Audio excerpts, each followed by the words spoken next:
I'm Leslie, and I will be sharing the lesson, Crowding Can Be Seedy. This lesson gives students hands-on experience with the effects of increasing population density. This activity is designed for lower elementary students and focuses on the subject areas of science, social studies, and math. The objective of this lesson is that students will be able to describe the effects of crowding on living things, name resources that plants need to grow well, and record observations of growing plants using pictures and words. There are two parts to this lesson. Part 1 is called the Sprouts Game.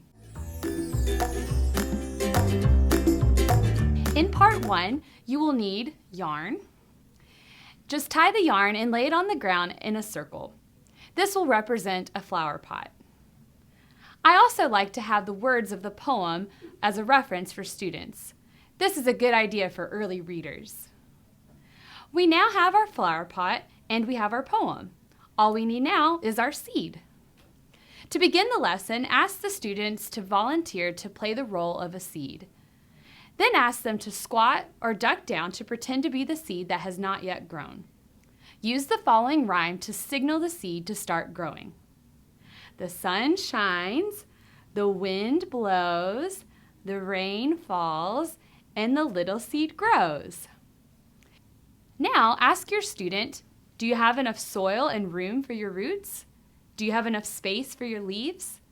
Do you have enough light?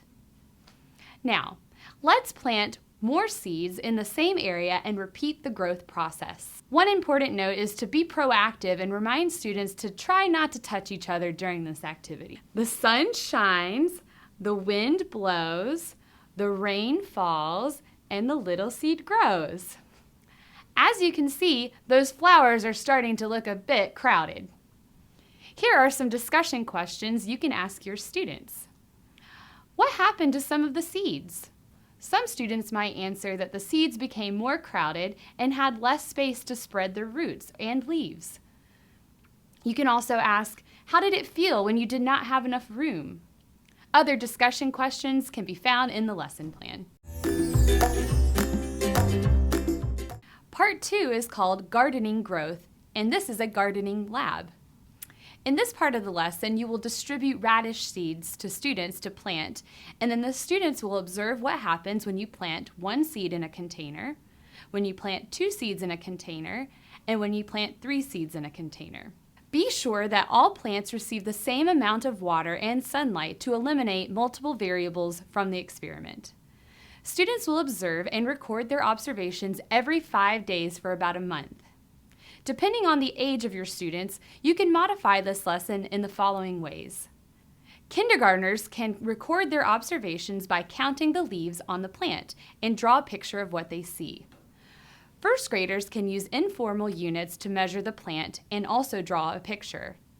Second graders can draw what they see and use a ruler to measure with formal units.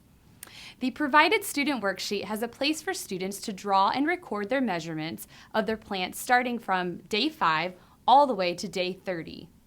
There are also short answer questions that students can complete at the end of the experiment.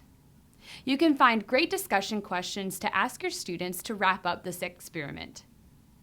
Crowding Can Be Seedy and other great lessons can be found at www.populationeducation.org. That's all for now.